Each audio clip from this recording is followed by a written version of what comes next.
Okay, we're live. So, this is the official patchy, free-to-play, from account creation to making any deck you want tutorial. So, first things first, just ignore everything that I have on this account. We're going to pretend like this is a fresh account. You just made your account. What's the first thing you should do? Should you go to Trainer Challenge? Should you get some of these free locked packs that they have here? No, wrong. You're literally going to go right here, right to Versus. Ideally, you shouldn't be a completely fresh account, and you can skip this step if you have the prerequisite of 500 coins, which is going to be your first goal. Basically, your first goal as a fresh account or as a new player is to earn 500 coins right here, okay? What that's going to allow you to do is that's going to allow you to go to the shop here. It's going to allow you to go to decks, and this recording was made in May 2019, so this could be dated, but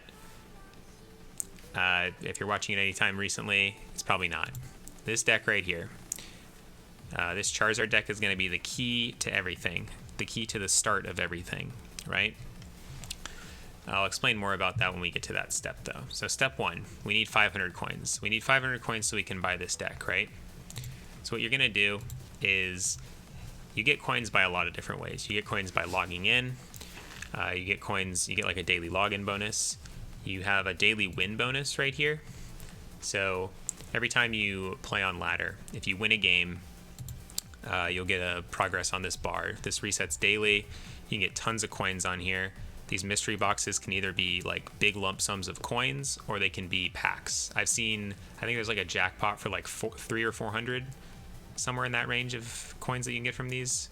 It's not super important for an end game player, but for an early game player, it's amazing, right? On top of that, the seasonal versus rewards. This is the daily reward. This is like the seasonal reward. It resets every like 21 days or so. This is also going to be a godsend for you. Even just getting like, I want to say like getting 70 lightning bolts, you get 10 for a win, something like that. I don't quite know. You get plenty just by playing. Even if you lose, for every prize you take, you get one. So just playing the game, you'll just get this naturally. There's no way not to get it unless you concede every game, right? So even just getting to the 70 tier, you're already looking at getting, what, 150 coins right here. Between that, daily login bonuses. Is there a way to see my login bonus without, yeah, right here. So if you just log in for 3 days in a row, boom, that's another 30 coins. You get a tournament ticket on day 4, you get a random pack on day 5. This is actually, the tournament ticket is actually the best reward here, not the pack. We'll talk about that later too. So get 500 coins. You can get it from that, you can get it from the other stuff I've talked about, or, and I don't know if this is still a thing, but it definitely used to be a thing, you can actually go on the Pokemon trading card game, well, just the Pokemon.com website, like the official Pokemon website. Your login for this game shares like login details with that website. So you can log in on that website. And like on that website, you can, oops, wrong tab twice. On that website, you can actually like customize your avatar the same way you can in game. You can, you can do a ton of stuff. You can't like access anything in the client because that requires you to be in the actual, Pokemon client, but you can do a lot of stuff on that website. And one of the things you used to be able to do, once again, I don't know if this is still a thing. I should probably just check. But you used to be able to go on there and like earn Pokecoins, these things, just by like doing random tasks on the website. Like there's some games that they have that are terrible, but yeah, I wouldn't recommend those. You can just AFK watch Pokemon episodes because they have like every Pokemon episode on their website for free. And watching them gives you like achievements, and those achievements give you coins. That definitely used to be a thing. I don't know if it still is, but maybe. And from what I remember, they're pretty generous with the amount they give you, so that might be another way to get some coins. But I might look into that by the end of this. We'll figure it out. But anyway, 500 coins. If all those ways of getting coins fail you, just grind versus ladder. It's free. people playing on it usually are pretty bad, especially if you're a low rank. So the MMR system in this game is based on two things: your win percentage and your challenge level, your total level. So like I've played forever, so my account's level 30. So when I queue into a ranked ladder match, right? There's no like actual rank, but there is like a hidden ranking associated with it. When I click this button, it'll look for people around my, quote unquote skill level, right? Or experience level, whatever you want to call it. If you're a brand new account, you're going to queue into nothing but noobs. You're going to queue into people that have just started playing the game, maybe like yourself. Maybe you're a little bit more experienced, but you're just new to the client. Basically, you're going to have easy pickings. So, don't worry too much about like losing a bunch. If you're losing a bunch, you probably just need to learn the decks better. But I believe they give you Mental Might as your first theme deck, and you can unlock the other theme decks in Trainer Challenge. So in Trainer Challenge, it allows you to, I think it gives you, I don't know what it gives you in 2019. I think it might still just give you Hidden Depths, Born of Fire, and Crushing Currents. I somehow doubt it, because these are super old cards. I guess it gives you Storm Rider, Gears of Fighter, Night Stalker, maybe? I don't know. I think it just gives you these three. Basically, ignore Trainer Challenge entirely, though. It's awful. It doesn't matter. It's super easy if you just want to like use it as a tutorial on how to play the game. These NPCs are terrible. They're 1,000 times worse than any player, but they're free and they're good, confidence boosters on teaching you how to play the game. But if you already have a general idea and you just want to skip that, forget it. Just grind with Mental Might on ladder. You're going to lose to a lot of Charizard decks. You're going to lose to a lot of other decks, but the general idea is just get 500 coins. Once you unlock this bad boy, you're set. Okay? So once you get your 500 coins, go to the shop, go to decks, buy this Charizard deck.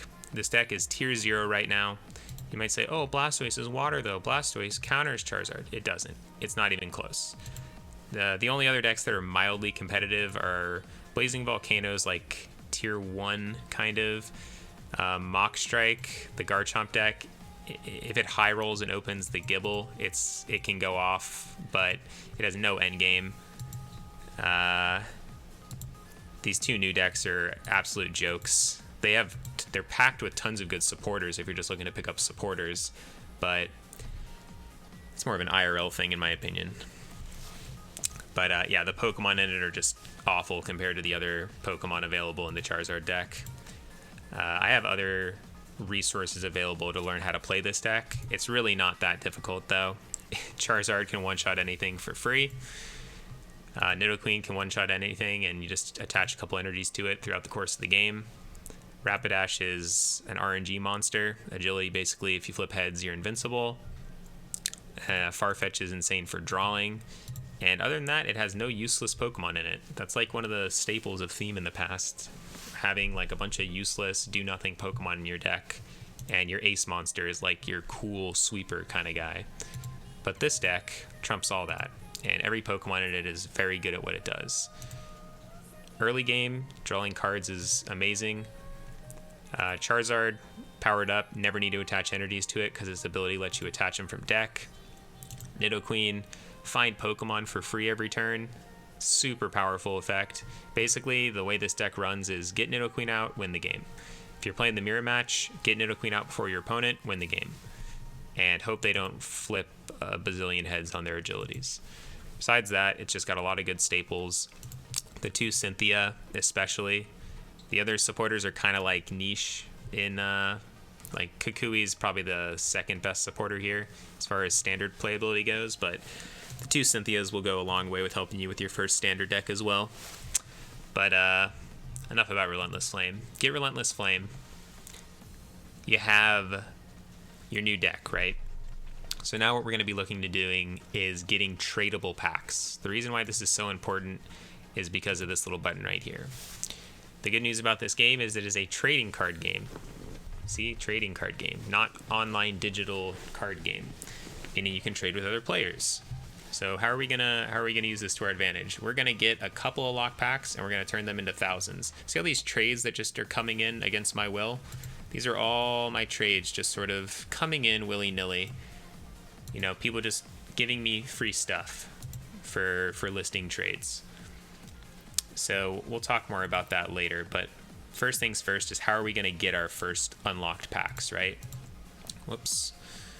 Still not used to this new UI. So there's a big difference between locked packs and unlocked packs, right? Let's look at something like... I don't think I have any locked packs right now. That would have been good to have that ready. We'll buy one, right? So Unbroken Bonds is like the current, you know, highest valued standard set right now. It just came out a week ago or so. So you can buy packs in the shop just the same way you can buy decks. But just like with these decks, the cards that you buy that are in them are going to be locked to your account. So for instance, I own one Charizard deck. Now I own a bunch of these cards in their tradable version. But if I go to like something kind of obscure, like these fire energies, right? Like if you see the locked number right here, the 20 fire energies that come with this deck, like 20 of those I have 5 unlocked ones and I have 25 locked ones. 20 of the ones from this theme deck are in my locked collection. The difference between locked and unlocked is essentially saying locked means it's bound to your account. You cannot trade it. You can use it in like making decks, but you cannot trade it. Now these 5 unlocked ones, I opened these in locked packs somewhere along my journey, right? So if I deemed it fit, I could trade these with someone. No one's ever going to buy energies, generally. You know, collectionists or whatever they're called, completionists and stuff like that aside, nobody really buys energies. The trade volume on those is extremely low. But if I wanted to, I could trade these 5 energies. I could trade 5 of my 30 total energies. And the big reason why this is important, I'll show you with this pack, right? So we're just gonna buy 1 pack from the shop, right? Like a lot of people think, oh, I have coins, I should use them to buy packs, and then I have more stuff for my account, right? Wrong. Never buy packs from the shop. The only time you should buy packs from the shop is when you're making a tutorial video about it, like I am right now, or if you are so rich that this video isn't even on your radar, right? So what we're gonna do is we're gonna go here, and I'm just gonna open this for science sake. Now it shows that I have 44 locked packs and 26 tradable ones. However, if you put a pack up for trade, like in a trade offer, it will temporarily lock it so that you can't just open the packs. It basically shows you that those packs are out of commission as far as trading goes, right? So I'm going to click this button, and what's going to happen is this 46 or 44 right here is going to change to a 43. So that signifies that I have opened my unlocked pack, right? Like this pack is a locked pack, right? So if I open this, what we're going to see is, now I've opened a ton of packs, so we're going to see a lot of duplication. Hopefully I pull like a, oh, there we go. Perfect example, right? So this hollow Venonat, right? I have pulled one of it. I have 0 tradable ones, and I have 1 locked one. So now this is probably going to be a crap rare, you know, pretty standard, but you know, this Rhyperior, right? Let's say this was like a Reshizard or a Dedenne, right? Like a really valuable card, or like some full art trainer, right? Now, if I'm, you know, a collector or a high-end player or something like that, once again, not the kind of people this video is for, you might be like, oh, cool, I got a cool card for my collection. But if you're a newer player, like you haven't actually done anything for your collection. You've got a cool rare card, but like, if you don't have the, you know, currency to build around that card, like it's just going to sit in your collection and, you know, accumulate dust, right? So this brings us to how do we get unlocked packs? Unlocked packs we can use to trade with, and I'm going to show you how to trade your way to the top by the end of this, right? So remember that Charizard deck we got before? The reason why that's so important is because besides Versus Ladder, there's an event space as well. Now, real quick, let's go to Versus Ladder. What rewards can we get from Versus Ladder, right? Now, I think they changed this. I might be wrong, though. So if you're above level, they used to have it so that if you were above level 15 of your character level, you could get unlocked packs from your end of like your reward wheel spins, like basically what this thing is, right? Like if I hit a mystery box and I hit a pack because I'm a high level account and not a bot, basically, the whole reason they took lock packs away or made lock packs a thing was because of bots. People had bot accounts just farming packs all day, and you know, to combat that, they basically made it like you could bot, but you're just going to get lock packs for your account, and you're not going to be able to trade them and, you know, real world trade them and all that jazz. So different video, but basically you can't really get unlocked packs from anything on here anymore, right? So you might be able to get locked packs or unlocked packs from this, but it's really not a reliable source. It's just kind of an extra bonus, if it's even possible, which once again, I'm not 100% sure on, but I'm pretty sure they changed that so you can't.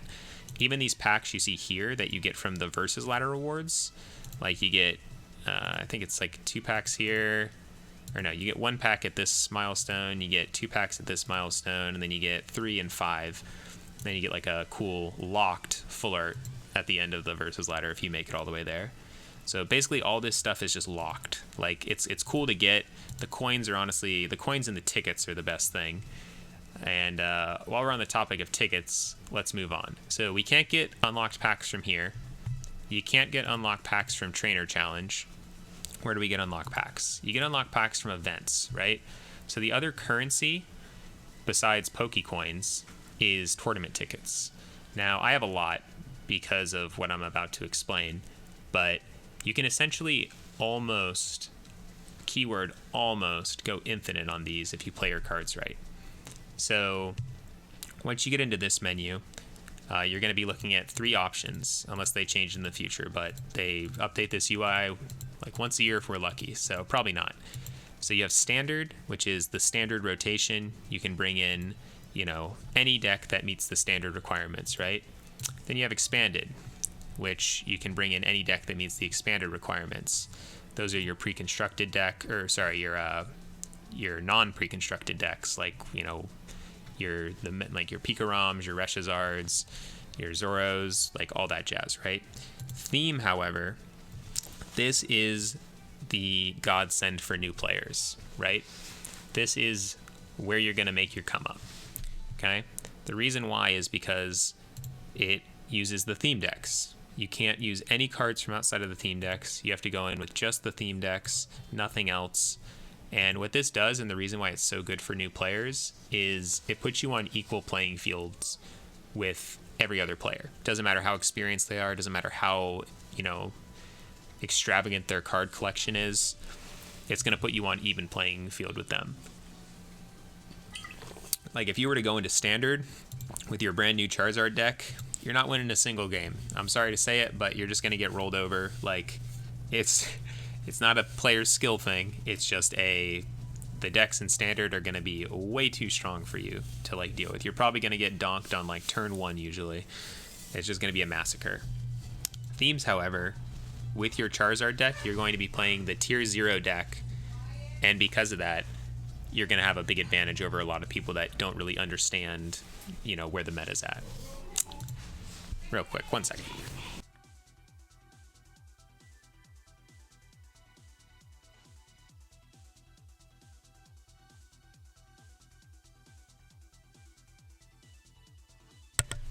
Okay, sorry about that. But yeah, where were we? So the reward structure for tournaments is, it's a best of 8 series, or best of 8. It's a 8-person bracket, right? Whoops. Let's see, how did I do in this one? I won. Awesome.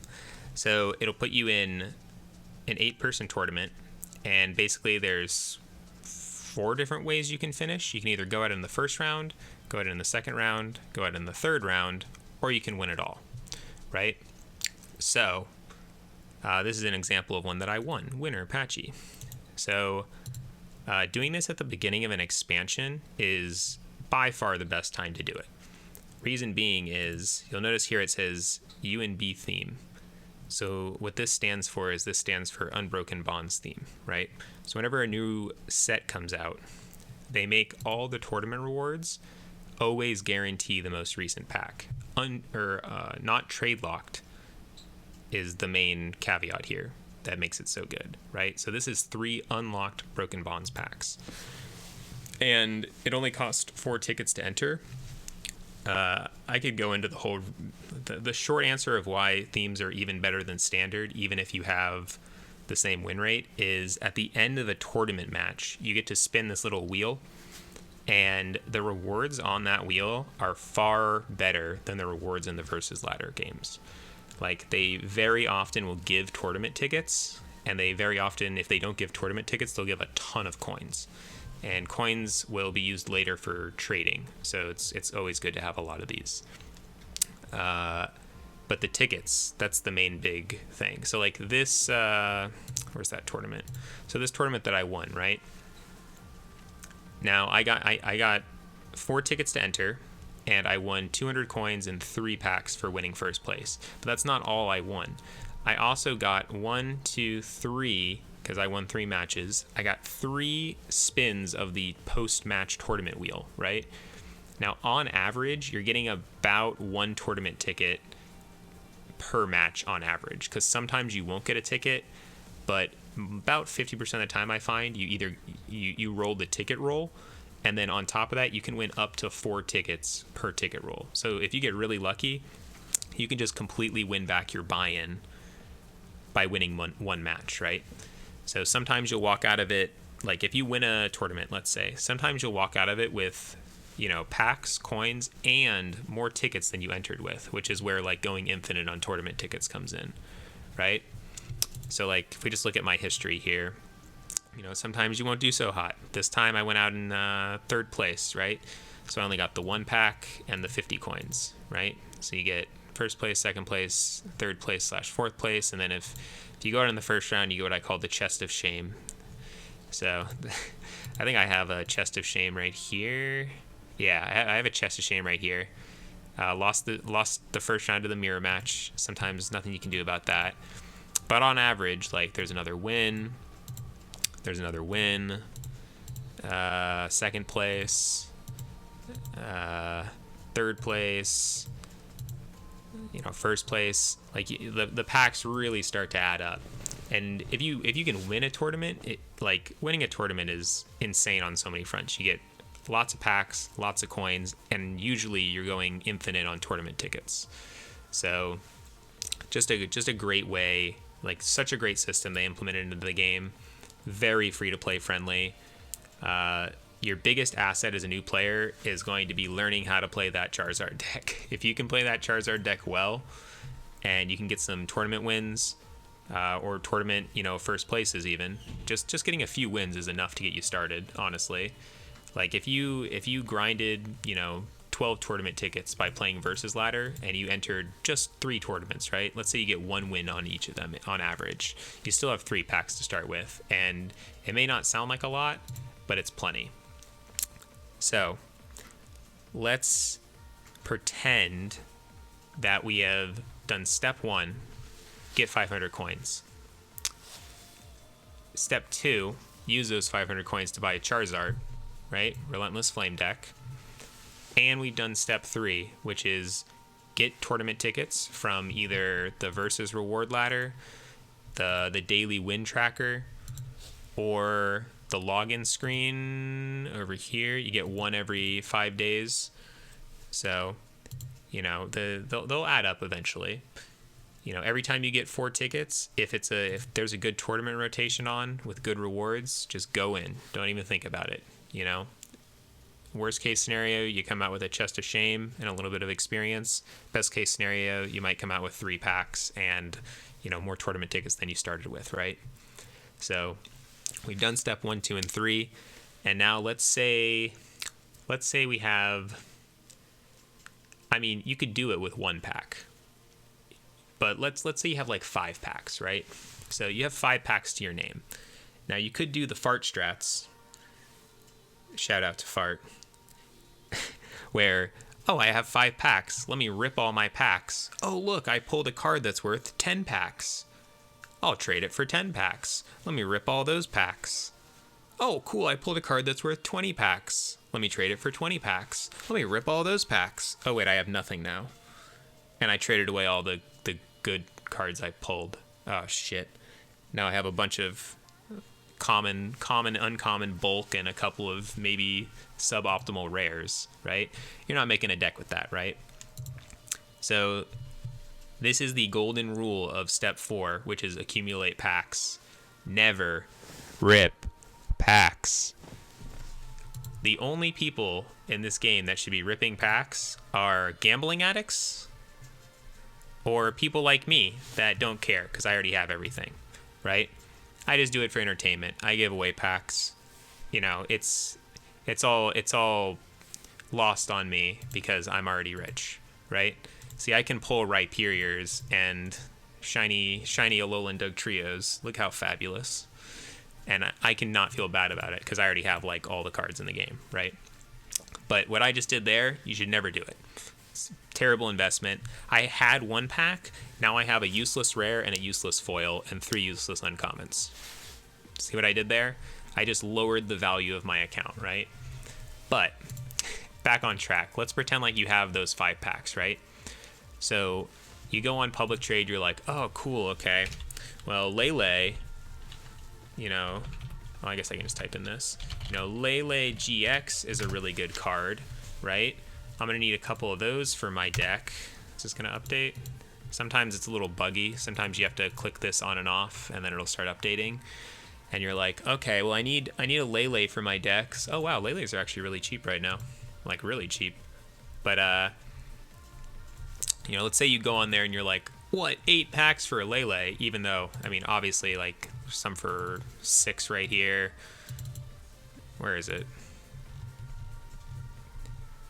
Okay, you know what? While we're on this, first tip, right? So one key thing to do when you're looking at trades is never really look at any trade that's been up for over 4 hours. What I mean by that is, like if you look on the side here where it says ends, the game will kind of like naturally sort them by time remaining. So this trade right here, right? Like, horrible trade, right? No one's giving a Dedenne for a Lele. That's such a bad offer right now. You know, I'm not going to explain why because it's irrelevant, but there's hundreds and hundreds of terrible offers. Oh, my Tapu Lele for 1 terrible pack? What an offer. Man, the real D money really sharked me on that one. Like, no one's clicking on that, right? Except in this specific case to make fun of how bad of an offer it is, right? There's hundreds of these. So your goal as a trader is to ignore these completely. You need to find the ceiling and the floor for the buy and sell offers. Lele is not a good example, but while I'm on the topic here, let's figure out how much Lele is actually worth. Let's do a good price assessment. So what are we looking for when we're looking for the actual price? God damn it. Sometimes that'll happen and it'll reset your entire trade thing because this client's awful. But okay, whatever. It's just gonna happen sometimes. While I have it reset, I'm just gonna show you this. So when you list a trade, we're gonna list, I'm getting this, I am giving an Abomasnow, right? I'm just making up a trade right now so I can show you this.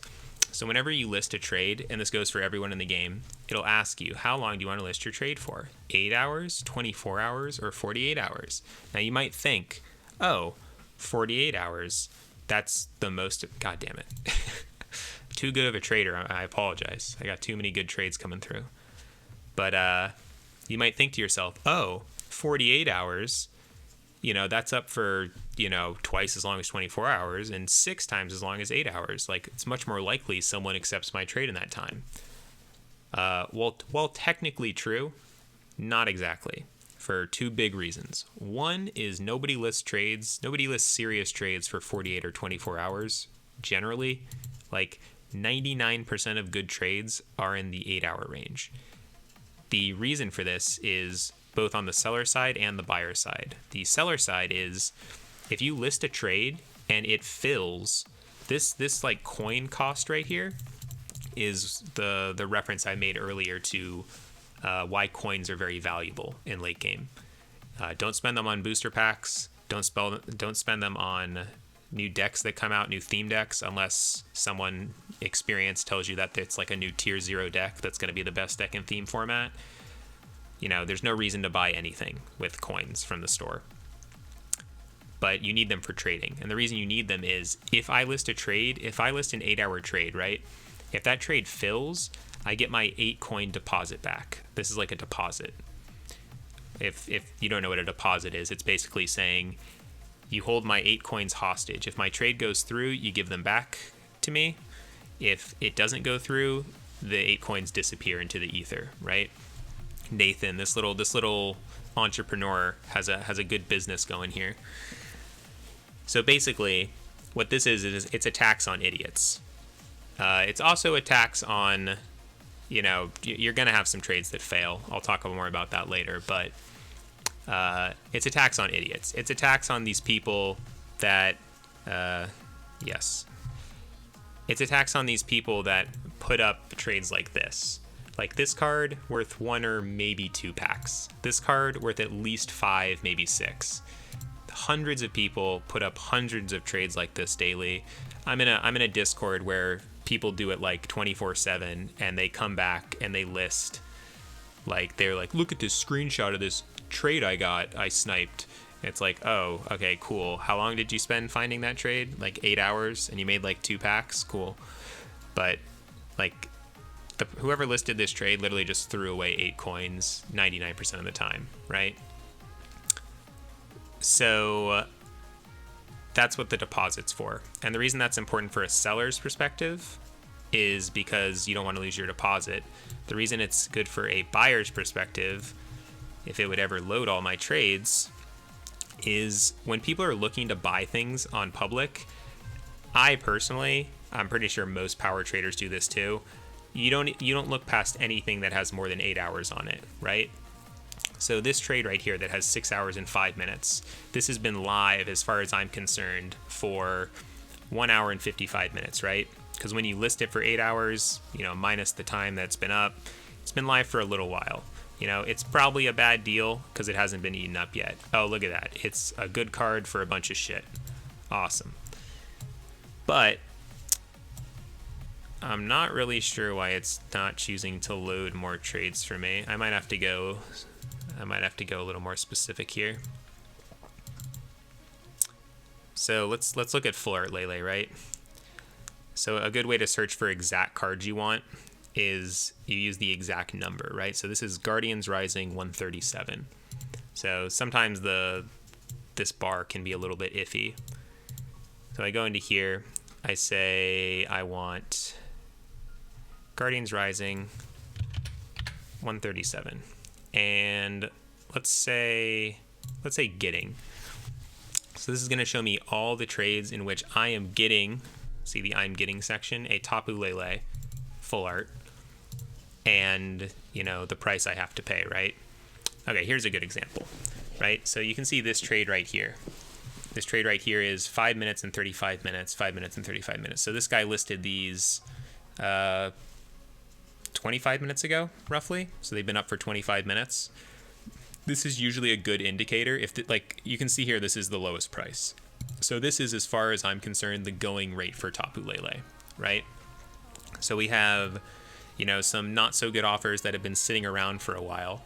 Obviously, these are worth more, or they're asking for, like this guy's asking for, you know, 7 for 1. This guy's asking for 8 for 1. These probably aren't going to fill. Like if someone wants to buy a Tapu Lele, they're going to come in here. They're going to see this offer, 6 for 1, easily the best offer. You know, click the button, they have their Lele, right? Besides that, this is one reason why you never list it past 24 hours or 8 hours. Like some people are listing like this is a great example. Terrible trade here. I don't even need to look at it. Secret Rare Ultra Ball, at least 40 plus, right? Just off the top of my head, probably. All this crap, I mean, Lele's worth like, we just determined what, 6? These are worth like 3 or 4. Garbage, 1 or 2. Bunch of crap. Like, this is just garbage. It's not even close. And, the Pico 36521 just decided he wanted to try to shark someone. But he's going to fail. Once again, some guy listing it for 48 hours.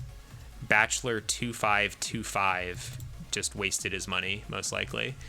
Like, the only way this sells is if this one sells, this one sells, this one sells, this one sells, this one sells, and this one sells. Like, he's 6th on the docket. Not even. He's 7th, 8th on the docket for, the best price for this card, right? So, whoops, crap. This is going to get really annoying. But anyway.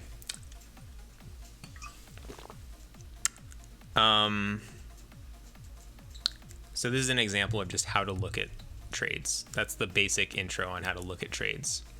Now, when it comes to... Now, let's do it in this order. So, you have your 5 packs, right? You look at that Lele, and you're like, oh, crap, I can buy 1 Lele. Should I buy it? No. As a trader, you always want to have packs that you're using to actively trade up, right? So let's look at my trade history. We'll look at some examples of my team up trading, because that was a really good set for me. Okay, so some of these are investments, others are just raw trading. So let's see if I can. Okay, here's a good example. This is a full art. Never mind.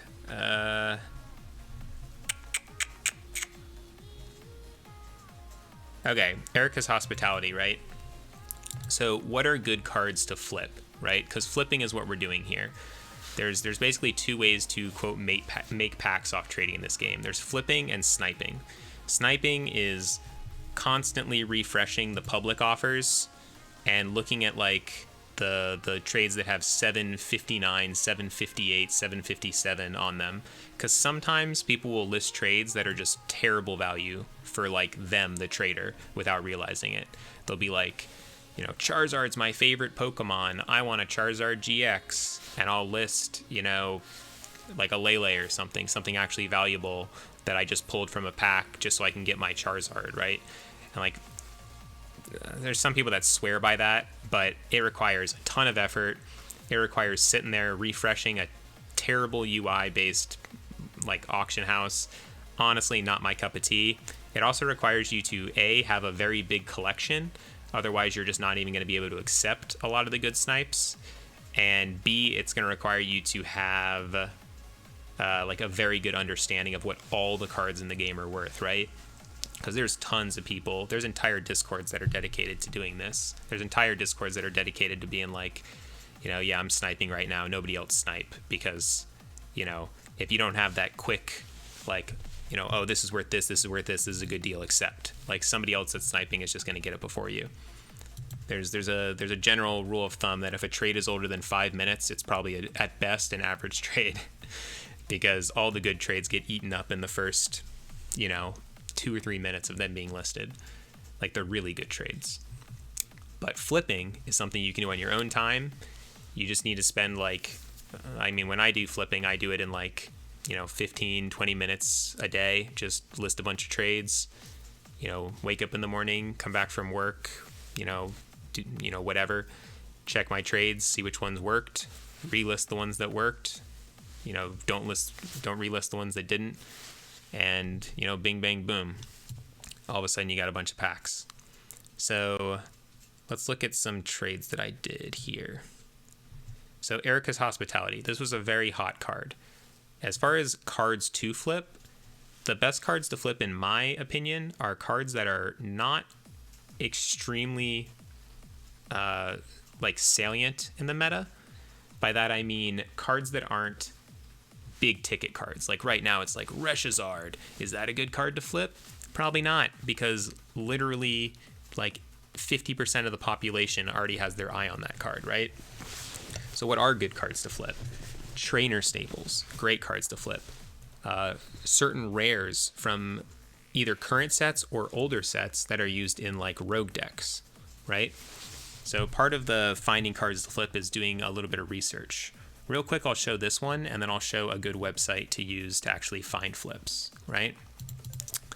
So we have, in this case, right? Let's just look at these literally back-to-back trades. So what do we have here? Patchy-kun gave 1 team up. He received 1 foil Erika's. Patchy gave 1 Erika's. Patchy received 3 team-ups.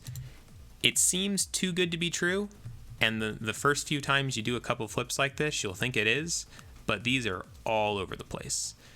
The way I found this specific one, in the method I'll show you in a second, is you check the best buy offers, you check the best sell offers. You'd be surprised. There's a lot of like good cards that people just don't bother trying to buy, or they're just too lazy to figure out the price, right? So like Erika's, I must have flipped like 50 of these. Like here's another one. Sold Erika's for 2 packs. Sold Erika's for 3 Lost Thunder, which was considered slightly more than team up at the time. Like not total value, but 3 Lost Thunder was about the same as 2 team up. What do we got here? Patchy gave 1 pack, got a foil Erika's, you know? Basically, it was just a rinse and repeat. Like, you can see the dates on some of these. Like, this was February 8th. This was February 9th, right? So, probably what happened here is I listed trades for Erika's, you know? It looks like I sold some Erika's here. Or, no, okay. So, I sold one on the 8th, woke up the next morning, saw that it filled, tried to sell more. Put in an offer to buy more. They filled sometime on the 9th. And then, let's see, did I do any more Erika's that day? Probably, right? Oh, there's more. Bought another one for 1.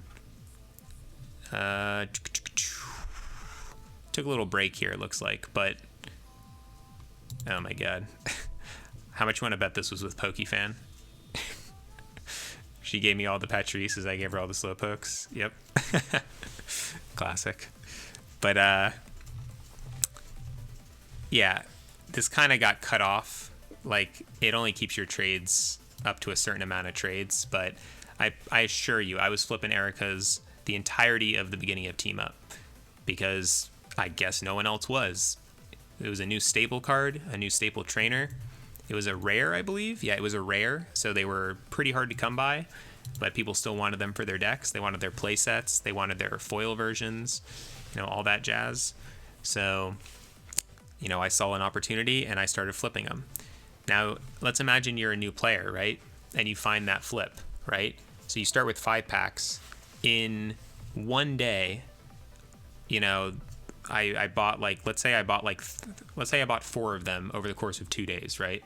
And I sold them for, I was selling some for 3, I was selling some for 2. Like, you're basically doubling your money there. So over the course of 2 days, you could arguably make your 5 packs into 15, right? Then all of a sudden, you know, you can branch out to more cards, right? Let's look at some other cards that I did. The Incineroars are more investments in this time. This is me just trying to get full set completion. I have no idea what that was. A lot of my flips in this set are cut off. Let me see if I can go up to Team Up at all. Oh, here we go. Oh wait, no, it's me buying stuff again. Oh, this was me. This is when I did the tournament. I remember that. Oh, here we go. Here's a cheeky little flip. So I remember this one. I remember exactly what happened on this one. I wanted to play a new deck. I wanted to play the new Vileplume deck that was getting really popular. Part of that deck was Bill's Analysis. Bill's Analysis is a rare. You know, it got me thinking, wait a second. These are like 2 packs each, 3 packs each. What the fuck? So I started buying them for 2 packs each. Then I turned around and I started selling the extra ones that I bought too many of them for 3 packs each. And this was Lost Thunder to Team Up. So this was like, you know, 2 Lost Thunder was probably the equivalent of like just over, like, it's like 1.5 team up. So on each of these trades, made another pack and a half, right? This kind of stuff adds up like crazy, right? So that's just like sort of proof that it works. Like you can look at some of my Unbroken Bonds trades here, right? A lot of this is me just buying stuff that I wanted. I don't really flip too much anymore, just because I have a lot of extra stuff. Like this set, I invested in Incineroar GXs, and I made absolute bank off of these things. I was buying these things for half a pack each, selling them for over a pack each at the beginning. They've gone up to like 2 packs each recently. Yeah, I've sold a couple, like this is 2 for 5. Like I sold a ton of Incineroars in this set. But yeah, you can do some dumb stuff. Like foil rares are a great hit as well. Like look at this one, right? Bought a Mismagius for 2, right? Bought 2 Mismagius for 1. And I'm sure I sold some of these. Yeah, like look, sold 2 Mismagius for 4. So I sold these 2 for 1. I bought them either 1 for 1 or I bought them 2 for 1. Like just look at this right here, right? 2 for 4. And then this specific trade right here, 2 for 1.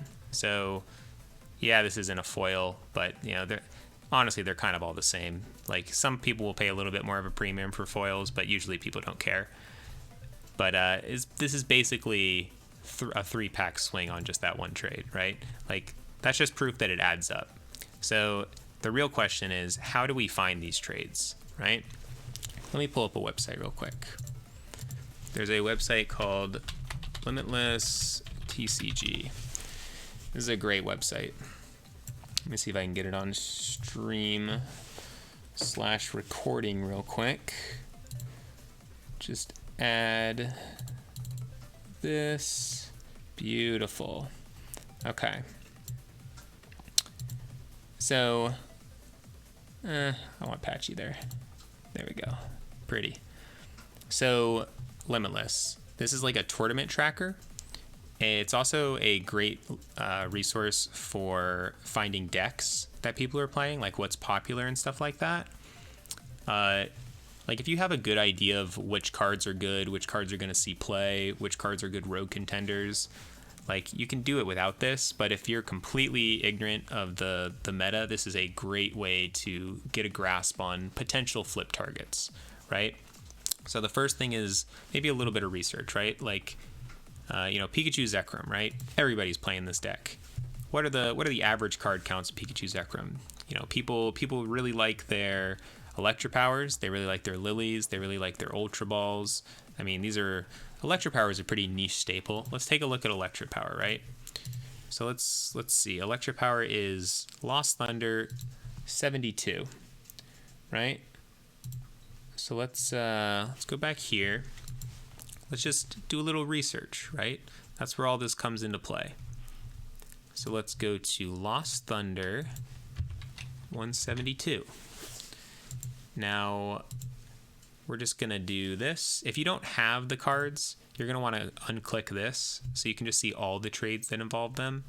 You're going to get a lot of crap that you're going to have to sift through, so just be wary. Like I said before with the Lele's, we're just going to scroll past all of this garbage because it's usually 99% crap. And you're going to look for the 7-hour mark. That's usually about the time where you're going to start seeing real trades that you're going to be competing with, right? So let's see.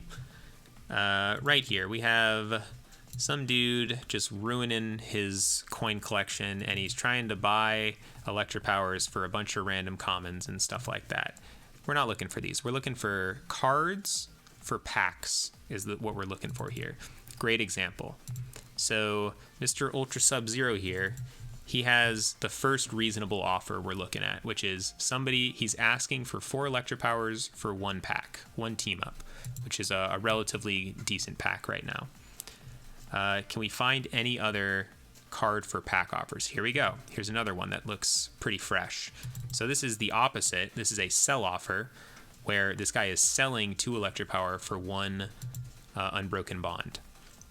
So let's just take a quick look at the getting offers. Let's see if we can narrow this down a bit. God damn it. I wish there was a way to turn that off. It would make my life, not even just for this recording, but just my life in general, so much easier. So like I said before, sometimes it bugs out and you need to click this a few times so it starts uploading or updating your trades. But basically what we're looking for here is we're looking for what the going rate is for this card that we previously deemed is a card people need, a card people want, right? Like if you're trying to flip, you know, can I find like a random card in here? If you're trying to flip,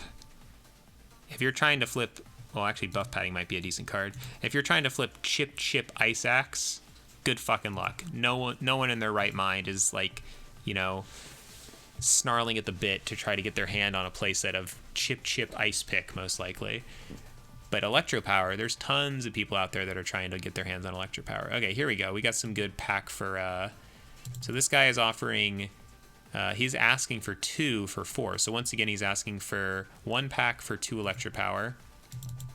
This guy's asking for 1 for 2. So this seems to be about the going rate, right? Put yourself in the shoes of someone that wants to buy Electro Powers, right? Like I'm a person that opens a bunch of trainer boxes, right? Oh, let's see. Yeah, sure, click. Like, we're assuming the going rate right now is 1 pack gets you 2 Electro Powers. Now, we need to see what our competition for buying is, right? So we're going to go to the giving section. So these are offers of people giving Electro Powers and asking for things in return, right? Or sorry, these are people asking for Electro Powers. So like this guy's asking for 4 for 1. So if this trade goes through and he sells them 2 for 1, he's just making a pack, right? This guy could be flipping. He could just be looking. This guy's flipping. I almost assure you this guy's flipping because this guy's asking for more than a playset. This guy's asking for 6 for 1. You'd be surprised. These will fill. I've had trades for as many as 20 of a single trainer go through, and then I sell them like 1 pack for a playset of 4. You know, you make 5 to 1 packs there. But let's look at what else we got here. Once again, we're ignoring all trades with like either different cards than what we're asking for or just like not packs, right? Like this Electro Power for all this shit, we're just ignoring that entirely, right? So here we go, another trade. We have the 4 for 1 again. So it's looking like the best buy offer is 4 Electro Power for 1 pack, right? We haven't seen anything better. You know, once again, ignoring this crap. Like the best offer we have seen so far is this one right here, which is 4 Electro Power for a Lost Thunder, right? Or sorry, 4 Electro Power for a team up is what it's looking like. And then there was this guy that's asking for 6 for an Unbroken Bond. So you know what? Let's be cheeky. What we're going to do is we're going to come in and we're going to say, I am getting Electro Powers. Now, the guy that was like giving his Unbroken Bond for 1 was asking for 6. So you know what? We could match him and ask for 6 too, but let's be cheeky. Let's undercut his offer. Let's offer 1 Unbroken Bond for 5 Electro Powers, right? In my opinion, personally, this is a little absurd, and I'm not 100% sure it'll fill, but it could. We could even go down to 4. Like, you know what? For the sake of this example, let's not be greedy. Let's go down to 4, right? So we're just going to list this for 4. And now, if you don't have a lot of stuff, you could just wait around for this to sell, but I already have Electro Powers. So let's just do a little, this time we're going to ask for a pack, and we're just going to list 2 of our Electro Powers for a pack. Now, we already know that there was some 2 Electro Powers for 1 pack, you know, offers out there. So something you can do is to stand out a little bit. Some people put up an energy like this just to make theirs like a little better by literally like, it's like adding a penny to like a $10 transaction. It's like, would you want $10 or do you want $10 and a penny? I don't like doing that. So I normally just go into my trainer section because we're doing a trainer trade anyway. And we could add let's add a cheeky Evolutions Brock's Grit to the mix, right? Basically, this is a card I don't give a shit about. It's worth absolutely nothing, basically. You know, it's no skin off my back, but if somebody looks at this trade and they look at somebody else's trade and they're like, well, do I want 2 Electro Powers for a pack, or do I want 2 Electro Powers and a Brock's Grit for a pack? I mean, I might use the Brock's Grit, sure. You know, I'll take it. So we're going to list that one too, right? So now we have these two offers out in a boot, right? We have our selling Electropowers 2 for 1 and our buying Electropowers 4 for 1. Now there's a chance that neither of these will fill.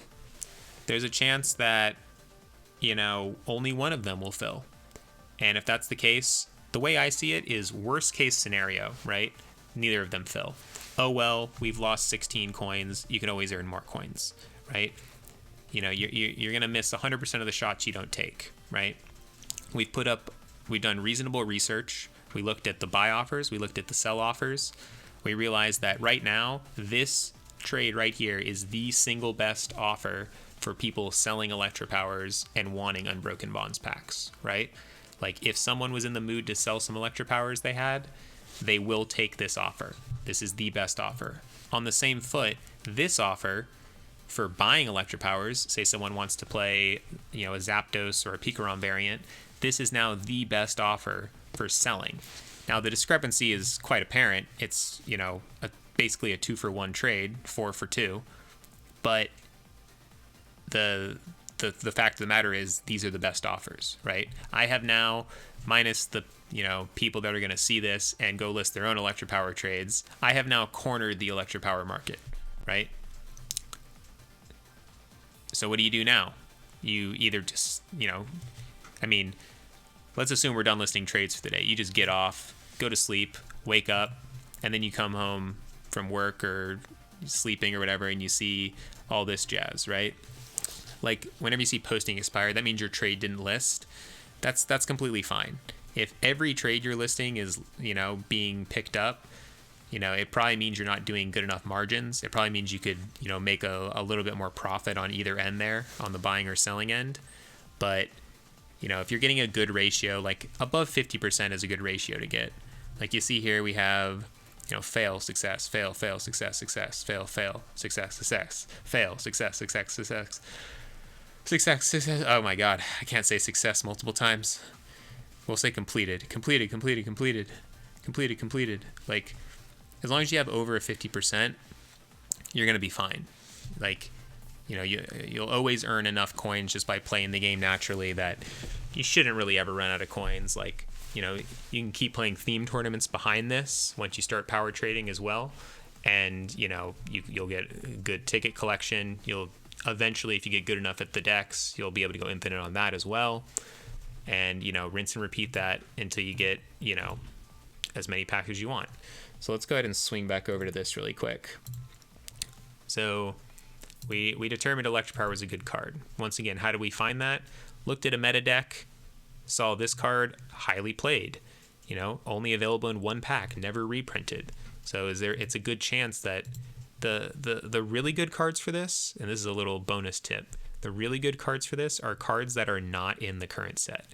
Cards in the current set, the best ones of those to flip are Rogue Deck exclusive cards, and I'll cover that literally right after this. But the best cards to flip in meta decks are cards that are in previous sets. Another hot one, I'll just go ahead and give this one away. I was flipping this one, but I'm done flipping it. So let's go to decks, right? Now, this is not an updated list. Let's go to standard.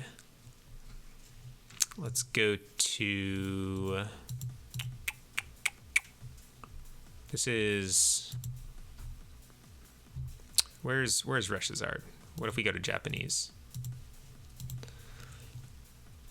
There's Charizard. So this is the best deck right now. Pretty, I would say most people would say this is the best deck right now. Reshiram Charizard tag team, right? Now, if we look through the cards here, Welder, it's a card that came out in this set. Honestly, I've tried flipping it. It's just too common. Too many people are ripping Unbroken Bonds. It's only uncommon rarity, so it's not that, you know, lucrative. I tried flipping it for a while. It was just too high volume of a card to really get a good position on the market in. However, let's look down a little bit. Nest Ball has been reprinted a couple times. Not really a good target, but oh, what's this? Fiery Flint. You know, once again, Flame Crystal, Green Surge, these both came out in Unbroken Bonds. Same with Pokegear. Choice Band's kind of a rough, like your staples that go in every deck are kind of rough choices to flip. We're talking like your Nest Balls, your Choice Bands, your Rescue Stretchers, your acro bikes. Like, most people have those because they're core staples. Like, most people get their hands on them and then just never let go of them, myself included, right?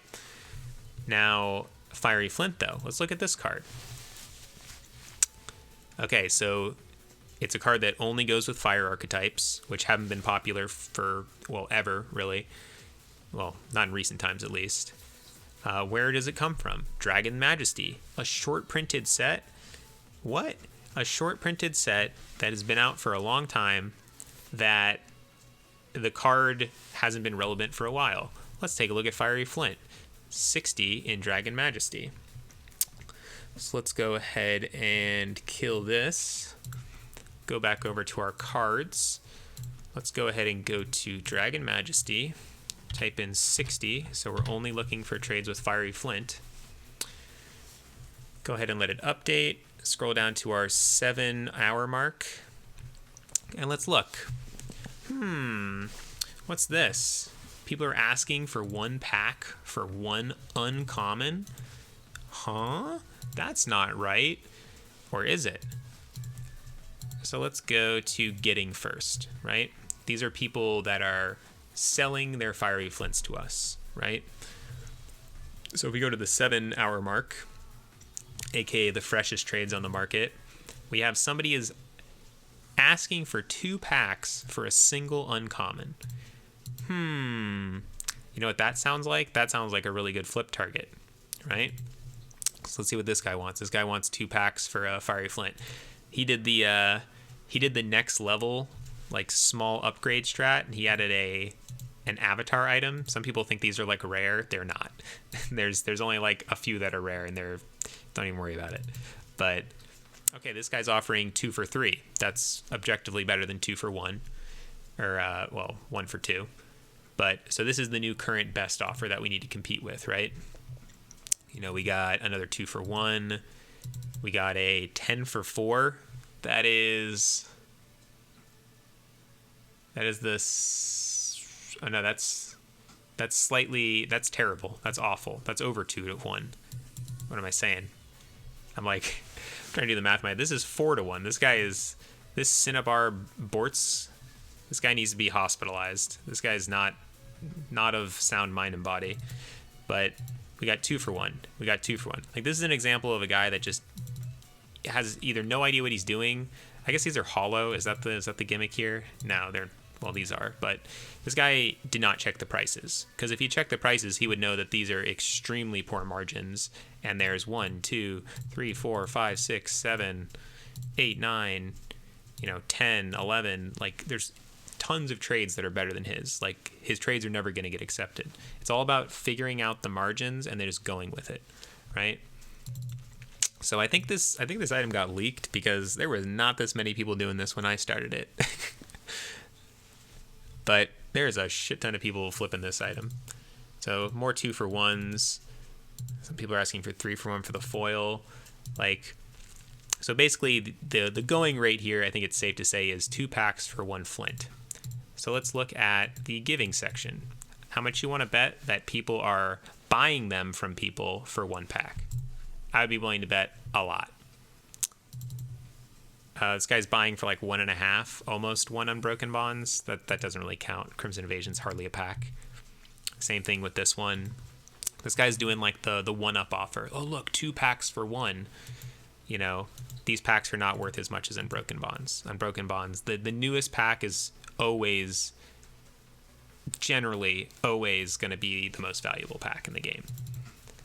And it usually goes in descending order, but right now it's like Unbroken Bonds, Team Up, Lost Thunder, and then everything else is worth like half a pack generally, as far as I've seen. There are websites that you can use to figure that out too, though. Okay, here we go. This guy is straight up offering 1 Unbroken Bonds for 1 Fiery Flint. This guy's offering a Fiery Flint for a Team Up. What else we got here? Fiery Flint for a Team Up.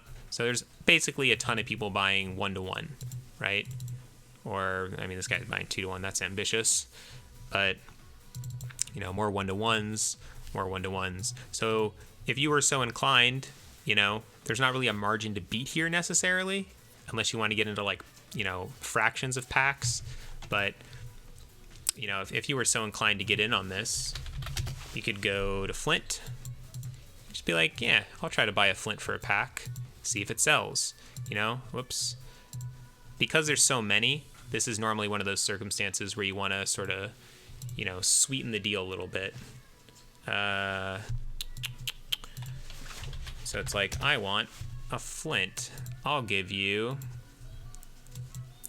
a pack and how about a nice little Altar of the Sun, you know? Is it gonna hurt me to lose that Altar of the Sun? Probably not. Will it maybe help someone decide to pick my trade over somebody else's? Potentially. You never know. At the very least, it makes you stand out a little bit, right? So then we go to getting, we go to packs, we go to bond, 2 packs for a Flint. Oops, for a Flint. And then boom. You know, once again, there's a ton of these offers. So like, yeah, let's try to stand out a little bit. Let's throw some random. Let's throw a Charizard Spirit Link at him. That's fire, right? That looks like kind of a cool card, you know. Once again, always 8 hours. Now there's a chance none of those will fill. Honestly, they probably won't. Normally, if you look at a card like this that just has hundreds of offers and they're all very competitive, like it's usually not going to be a great card, right? So, should we go do one more? Let's do one more. And the reason I want to do one more is because we're going to look at another kind of really good target, right? So, as far as good targets to try to flip, we have, for meta decks, cards that are used in recent iterations of meta decks, i.e. Electro Power or Fiery Flint or maybe electromagnetic radar. Like some of those niche cards, right, that you aren't going to see very often. Man, if only we had that in the TCG. But so those are good flip targets, right? Now, as for the new set, good flip targets for the new sets. One tip that I can give is you want to look for cards that go in rogue strategies. These are normally Pokemon that people like me that like to play a lot of rogue decks will be like, you know, I want to try out this deck.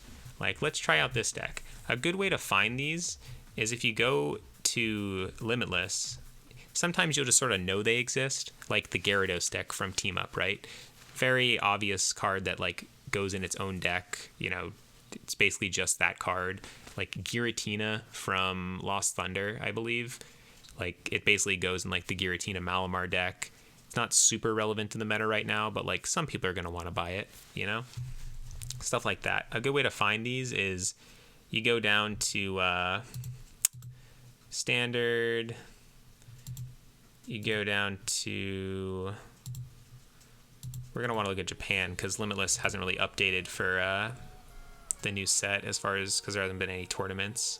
But you want to sort of scroll down like, oh, look at this. You know, Grand Bull. You know, 1.5% playset. Let's see here. You know, Grand Bull's kind of an old card. You could probably flip them. You know what? Let's take a quick look at it just for the sake of example here. 138 in Lost Thunder. Like, finding cards to flip is as simple as just, you know, sometimes, like, just looking, you know? So Lost Thunder, 138. Let's look at Giving. Sometimes the best flip targets are ones that are just extremely obscure. So let's see what we got here.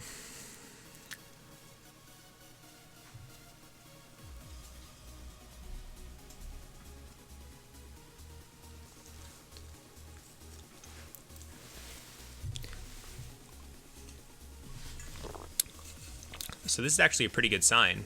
Not a lot of action on Grand Bull. People are probably going to still buy it, but not a lot of action means a pretty good chance for like a good margin. So this is asking for Giving. Yes. So right now, people buying Grand Bull, this guy is the only guy buying one, and he's buying a foil for a Marshadow. Or a Marshadow. A Burning Shadows pack, which is like half a pack, right?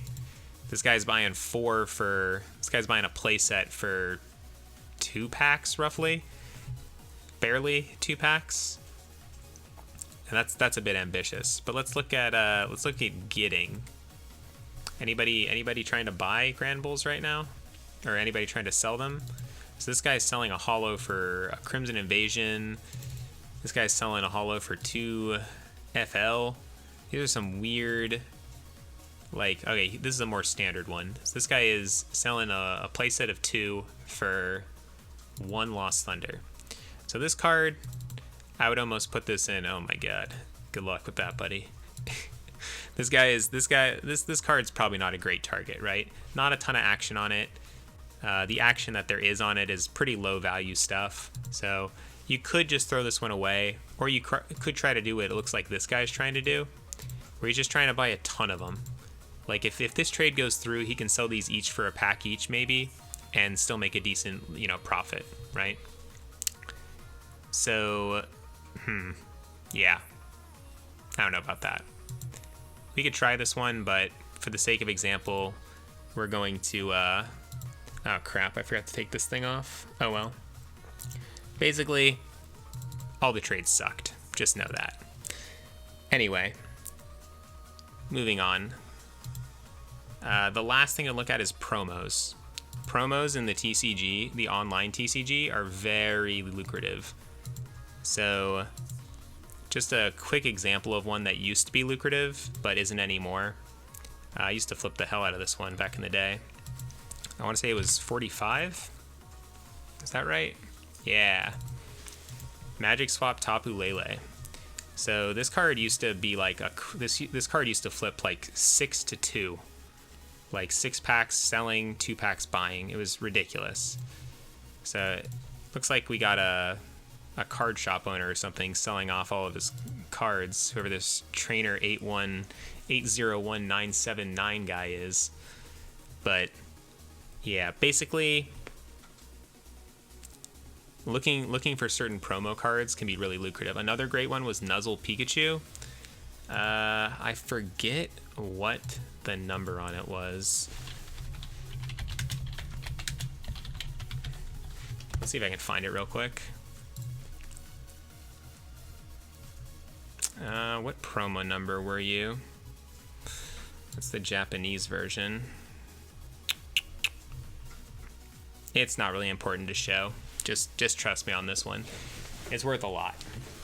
So just to reiterate, we have, for new sets, you want to look for Pokemon that are relevant in rogue strategies. Things like Gyarados, things like Amistar from Team Up.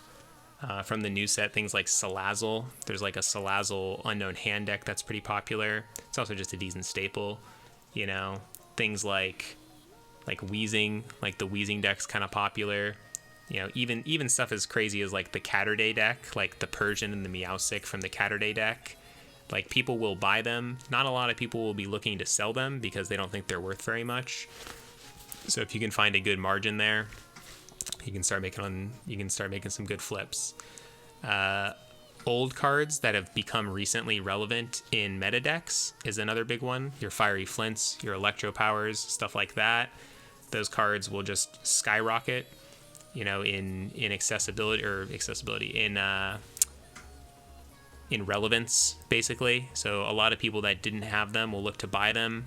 A lot of people that opened them prior will see them being bought for packs, and they'll just be like, oh, more packs for me, so they'll be more willing to sell them as well.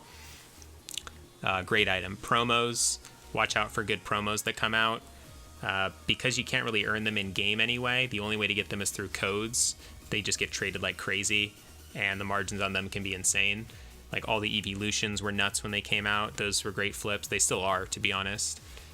Things like Damage Swap Tapu Lele, a very unique card, doesn't exist in the game in Psychic form. There's a fairy print that does the same thing, but Psychic is generally considered a better typing because it can be searched by treasure, and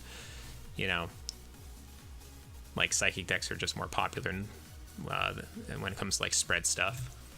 But yeah, besides that's pretty much the basics that you need to know to get into trading in this game. If something didn't make sense, if I was talking too fast at any point, just rewind. Feel free to ask me any questions on Discord or my stream, as always. But besides that, the only other tip I would give is don't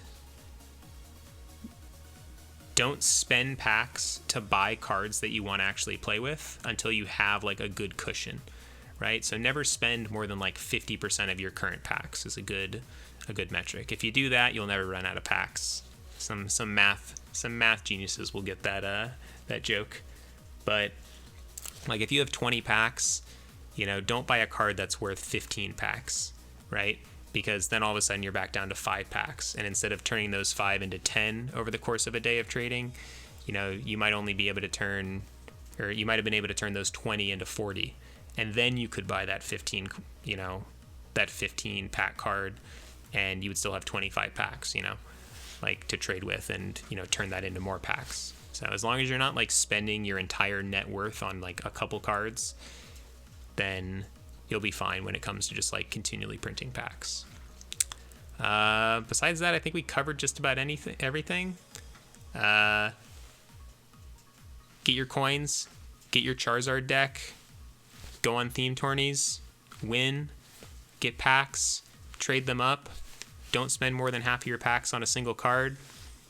We went over on how to find flips. We went over how to identify good ones versus bad ones. We listed a few trades in the process. And yeah, if you follow those steps, you'll be going off in no time. I've had people go from completely poor, fresh accounts, to having a meta deck in like the fastest I ever saw someone do it was a week. On average, it takes your average person about 2 weeks to get really into it. All it takes is a few packs to get going right at the beginning, and once you do that, you'll be set. So we're gonna call this rant over. I'm not sure how long that was, but hopefully it helps someone. Good luck.